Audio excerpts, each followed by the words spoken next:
Oi pessoal, tudo bom? Hoje nós vamos estudar nessa aula a arte, seus conceitos, suas definições e suas manifestações. Mas para a gente entender o que é a arte, vamos estabelecer um paralelo com outras áreas do conhecimento. A psicologia, a sociologia, a matemática, a história são formas que o homem encontrou de buscar uma interpretação para a realidade. Logo, são formas do conhecimento humano. A arte não vai fugir a isso. A arte também é uma forma de se buscar a compreensão do universo circundante. Ela é mais uma das maneiras do homem tentar constituir a realidade. Ele busca, a partir dali, a explicação para suas angústias, para os seus conflitos, para os seus dramas. Ou seja, a arte também é uma forma de se buscar respostas.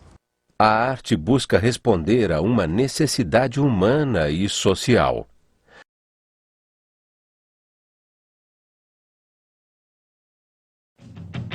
Conceito.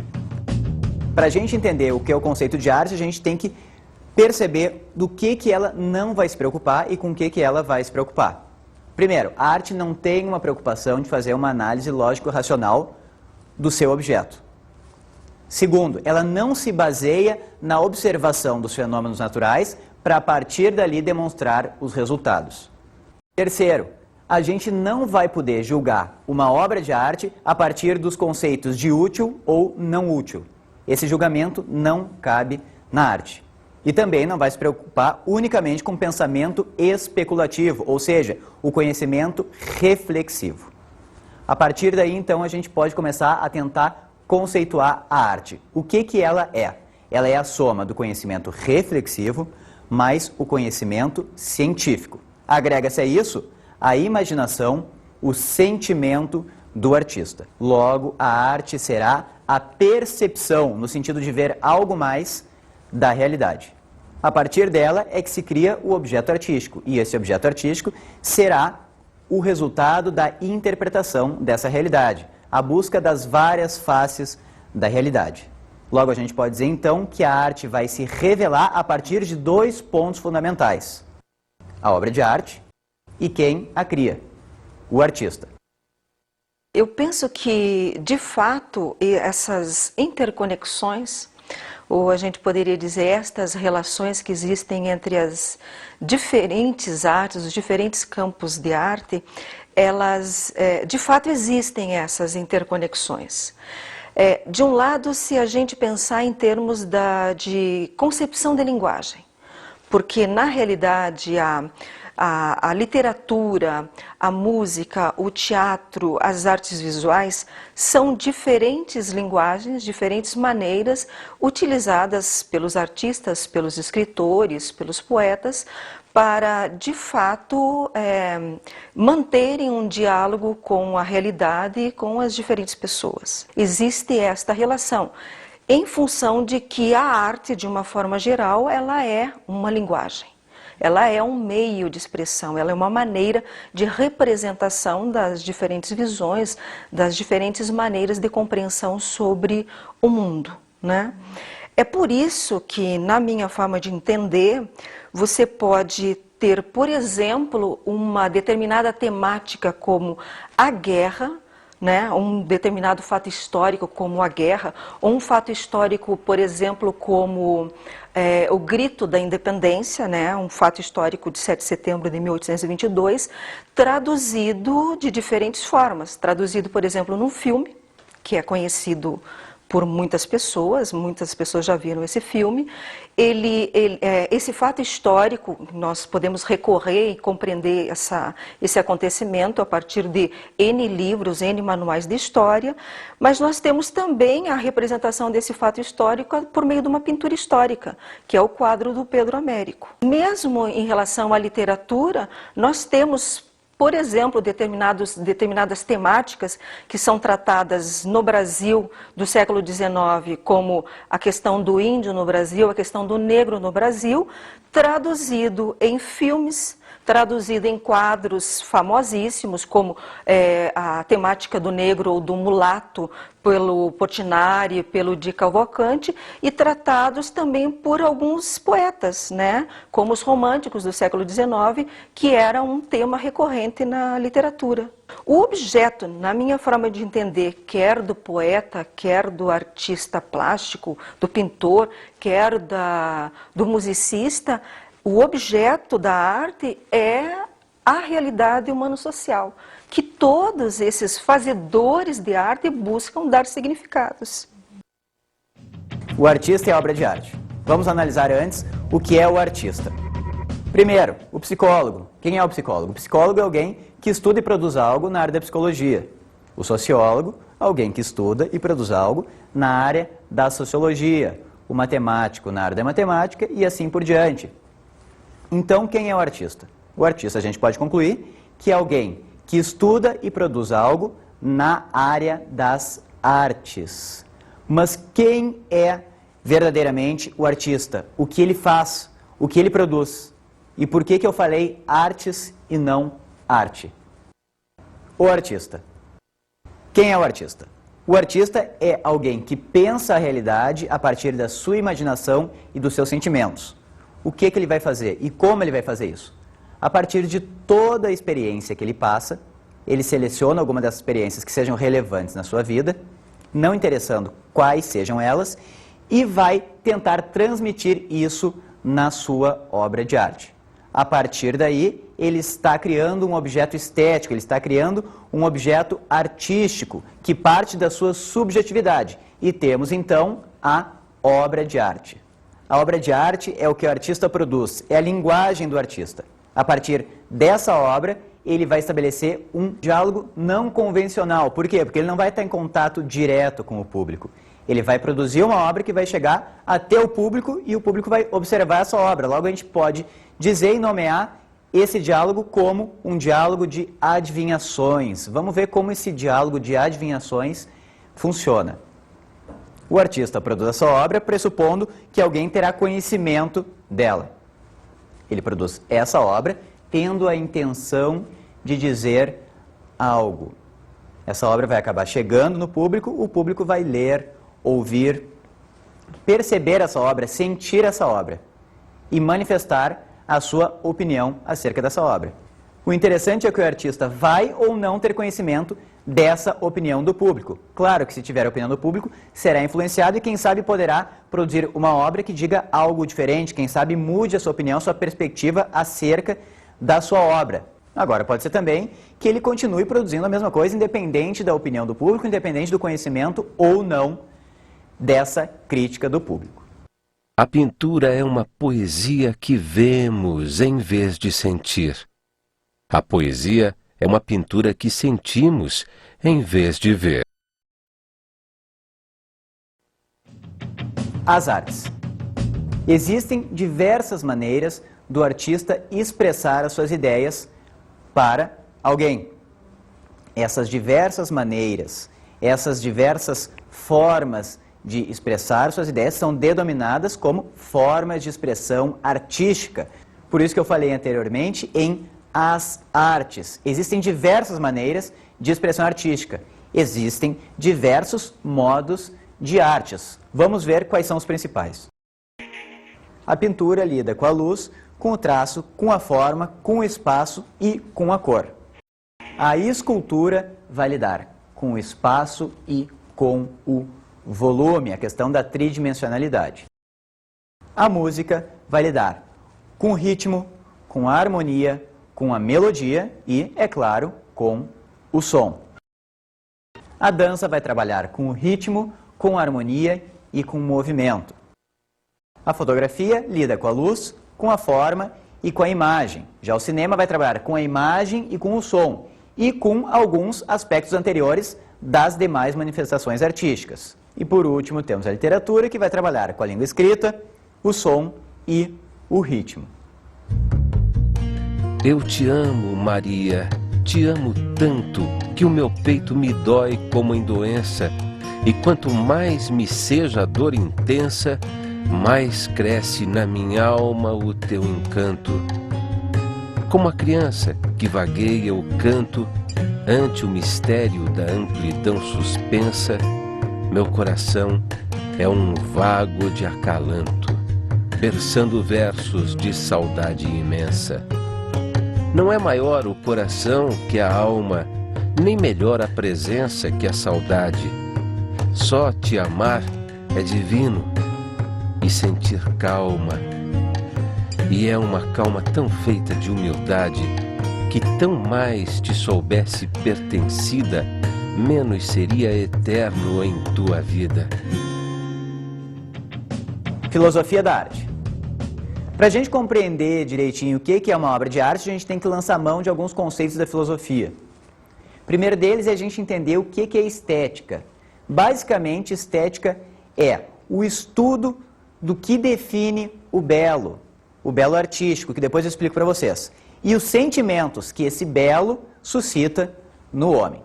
O belo, conceituamos o belo como aquilo que agrada, satisfaz ou emociona os nossos sentidos, ou aquilo que se propõe a algo e atinge esse objetivo. Estilo. Por estilo se define semelhança de características de um conjunto de obras de vários artistas pertencentes ao mesmo período histórico. Então, por exemplo, o romantismo. Vários autores escreveram naquela época. Vários deles possuíam em suas obras características semelhantes. Por isso, todos eles são agregados numa estética literária e, a partir dali, são classificados como um estilo de literatura, como um estilo artístico, que também pode ser definido como uma estética artística. Uma obra de arte é o resultado excepcional de um temperamento excepcional. A beleza artística. Para a gente analisar se uma obra de arte possui beleza, a gente não pode julgar em termos de bonito e feio. Por que a gente não pode julgar em termos de bonito e feio? Porque cada pessoa tem um gosto. O que é bonito para um vai ser feio para outro. O que é feio para um pode ser bonito para outro. Logo aí a gente tem um julgamento muito subjetivo, acaba não dando certo, a gente acaba tendo um julgamento errado acerca da obra de arte. A questão de ser bonito ou ser feio não é fator decisivo no julgamento da beleza artística. A beleza artística se encontra naquelas obras que atingem plenamente o objetivo a que se propuseram. E como a gente consegue descobrir se uma obra possui a beleza artística? Quem consegue fazer isso? Consegue fazer isso quem tem conhecimento da cultura do seu povo, tem conhecimento da cultura de outros povos, possui noções de história e noções de outras ciências. Logo, quem estuda, quem vai à busca da arte, seja ela pintura, literatura, cinema, dança, fotografia, escultura, consegue fazer esse julgamento. E quem é essa pessoa? Essa pessoa é tu que está aí do outro lado. Por quê?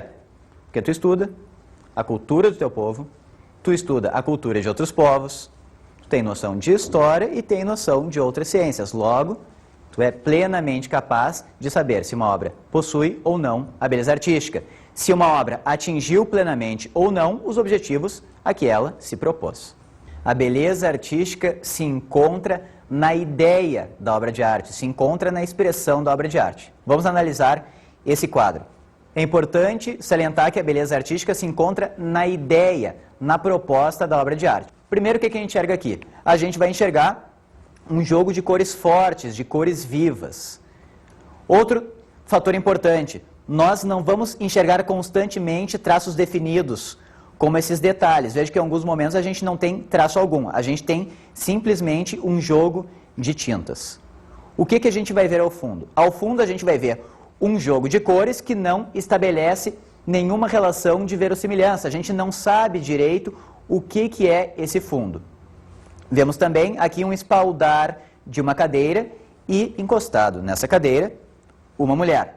Vamos nos ater agora, então, ao olhar dessa mulher. Vejam que há uma diferença do restante da pintura, da expressão do rosto dela. Primeiro, por quê? Porque a gente tem detalhes bem definidos. Vejam, a sobrancelha é muito bem definida, é carregada em ambos os lados e a parte de baixo do olhar também. Qual a impressão que temos ao olharmos especificamente esse olhar, que a pintora quis focalizar esse local do quadro, quis focalizar a expressão desse olhar. Então vamos tentar interpretar o que quer dizer esse olhar.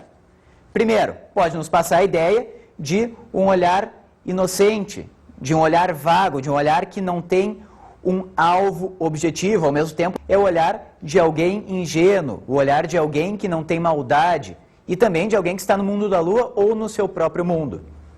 E a gente só vai conseguir compreender o porquê dessa expressão, desse olhar, se a gente contextualizar esse quadro. Ele foi exposto em 1917 na exposição expressionista de Anita Malfatti, que voltava do exterior, em São Paulo.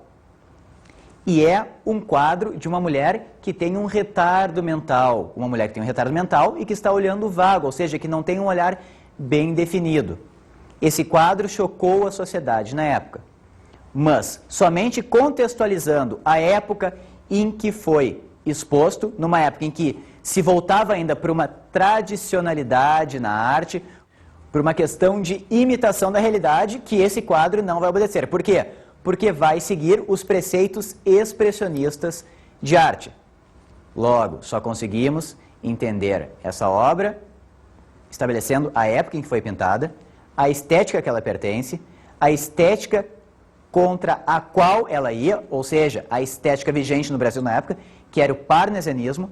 Só conseguimos entender tudo isso porque tínhamos conhecimento do contexto histórico, temos conhecimento de outras ciências, no caso aí a história e até mesmo a sociologia, e por isso entendemos esse quadro. Logo, vocês também não tiveram nenhuma dificuldade em compreender agora o porquê desse olhar e o porquê desse quadro ser pintado assim, porque vocês vão em busca da arte e têm os conhecimentos necessários para isso. Vamos ver agora um trecho do filme O Sorriso de Mona Lisa, em que vai se discutir a questão do belo artístico, na análise do quadro do pintor Soutine. O nome do quadro é A Carcaça, é a pintura de uma carcaça com tons vermelhos para representar o sangue e com tons meio arroxeados para demonstrar a podridão daquela carcaça. Qual a discussão que se vai ter? Algumas alunas vão discordar da professora sobre a questão do belo naquela arte, vão considerar que aquilo não pode ser tomado como uma obra artística. Por quê? Porque não segue um tema, porque não segue traços, porque não segue uma linha estilística bem definida. A professora vai questionar e discutir, mas o que é o belo na arte? E é a partir desse momento, então, que ela vai conseguir comprovar que a gente não pode julgar com os termos de bonito ou feio na arte. Ou seja, eles são inválidos para o julgamento artístico. O que nós temos que analisar ali, como eu já falei para vocês, e no filme se comprova, é a questão da plenitude no momento de se atingir o objetivo que a obra se propôs. Vamos então assistir o trecho.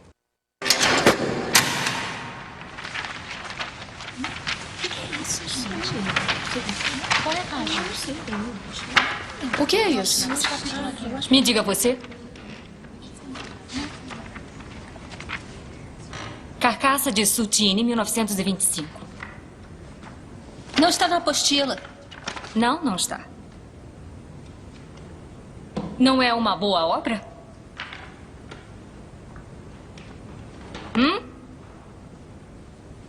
Vamos lá, garotas. Não há resposta errada. Também não há livro lhes dizendo o que achar. Não é tão fácil, não é? Certo. Não é boa. Na verdade, eu nem chamaria de arte. É grotesca. Há alguma regra sobre a arte não ser grotesca? Eu acho que tem algo de agressivo nela. E erótico.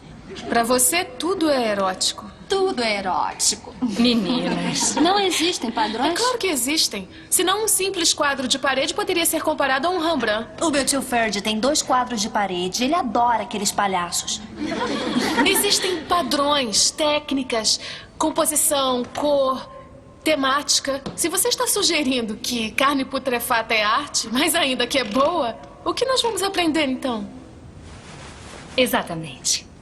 Você resumiu nossa nova apostila, Betty. Obrigada. O que é a arte? O que faz dela boa ou ruim e quem decide? Próximo slide, por favor. Há 25 anos, uma pessoa achou isso brilhante. Dá pra ver. Quem? Minha mãe. Eu pintei pro aniversário dela. Próximo slide. Esta é a minha mãe. Isso é arte? É uma fotografia. Se eu dissesse que quem atirou foi Ansel Adams, faria diferença? A arte não é arte até alguém dizer que é. É arte. As pessoas certas. Quem são elas? Betty Warren. Sorte nossa ter uma bem aqui. Não enche. Poderia voltar para o Sutini, por favor? Vamos olhar novamente. Olhem além da pintura. Vamos tentar abrir nossas mentes para uma nova concepção. Importância do conhecimento artístico e a linguagem universal da arte. Qual a importância da gente ter o conhecimento sobre a arte, o conhecimento artístico?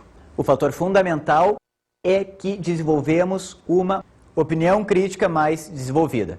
A partir do conhecimento artístico, a gente vai desenvolver uma visão mais profunda acerca dos fatos da realidade. E a partir daí, há esse maior desenvolvimento de uma opinião crítica. A gente tem uma opinião mais firme, uma opinião mais precisa, uma opinião mais objetiva.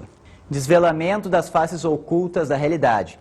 A partir do conhecimento artístico, a gente vai ter uma opinião mais crítica e conseguiremos ver não só uma verdade na realidade, enxergaremos várias realidades. Essas várias realidades nos levam a uma terceira característica e um terceiro fator importantíssimo no conhecimento artístico, que é a relativização da realidade. Essa relativização da realidade nos levará a outro fator importantíssimo, que é a capacidade de contestação do mundo, porque no momento que nós temos uma opinião crítica, nós temos a capacidade de discutir acerca dos assuntos que temos conhecimento, com a ajuda do conhecimento artístico.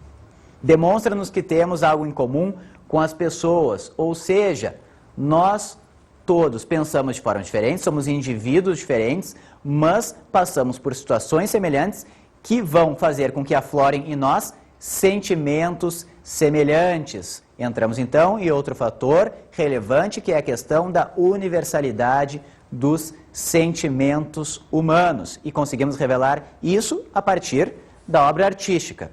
Vamos examinar agora então o quadro O Cangaceiro, de Cândido Portinari. Bem, o que vemos nesse quadro de Cândido Portinari? O cangaceiro. Primeiro, vemos um olhar sério de um homem sério. Ao mesmo tempo, a gente consegue analisar, a partir das marcas de expressão desse homem, uma vida, quem sabe, de sofrimentos, uma vida de, pelo menos, muitos esforços. Vemos também a questão de um olhar incisivo, porque independente do ponto que a gente olha esse quadro, vai nos passar a impressão que ele nos olha nos olhos. Logo, qual a interpretação que a gente pode tirar aí? Que é um homem que não tem medo de encarar ninguém. Se não tem medo de encarar ninguém, podemos pressupor que tem interesse de espírito. Essa interesse de espírito pressupõe a honra, a hombridade, que mesmo sendo um homem sofrido, um homem que passou por dificuldades, quem sabe essas dificuldades se relacionem a humilhações, ainda tem a capacidade e a coragem de olhar nos olhos. A gente também consegue perceber que esse quadro, sendo exposto aqui no Brasil, será claro para todos. Pelo menos teremos impressões similares acerca desse quadro. E se levarmos esse quadro, por exemplo, para a França, numa exposição no Museu do Louvre, nós também podemos pressupor que as pessoas que olhem, mesmo sendo de outras nacionalidades, sendo uma pessoa francesa, inglesa, chilena, seja qual for essa nacionalidade, conseguirá também ter essas impressões similares da questão da inteireza de espírito, da questão de coragem, da questão de hombridade. Por quê? Porque os sentimentos são universais e isso é semelhante em todo homem. A perspectiva que a gente toma em relação a esses sentimentos pode ser diversa, mas a questão essencial desses sentimentos é a mesma. Logo, o inglês, o francês, o chileno que observou esse quadro não precisa saber o que é um cangaceiro, não precisa saber a região em que vive um cangaceiro, não precisa saber historicamente a função social de um cangaceiro em determinado estrato social. Basta ele olhar o rosto pintado desse cangaceiro para perceber aquilo que o pintor está querendo passar. E é nesse momento, no momento que se atinge a plenitude dos objetivos a que se propuseram o quadro, que a gente tem o belo artístico, que a gente tem a beleza artística sendo atingida. A beleza artística é atingida a partir da universalidade. Você precisa de uma alma caótica para deixar nascer um bailarino.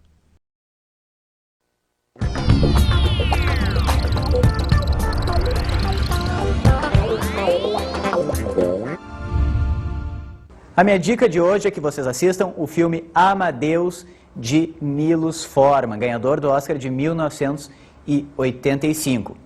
Muito bem, gurizada, por hoje é isso e até uma próxima.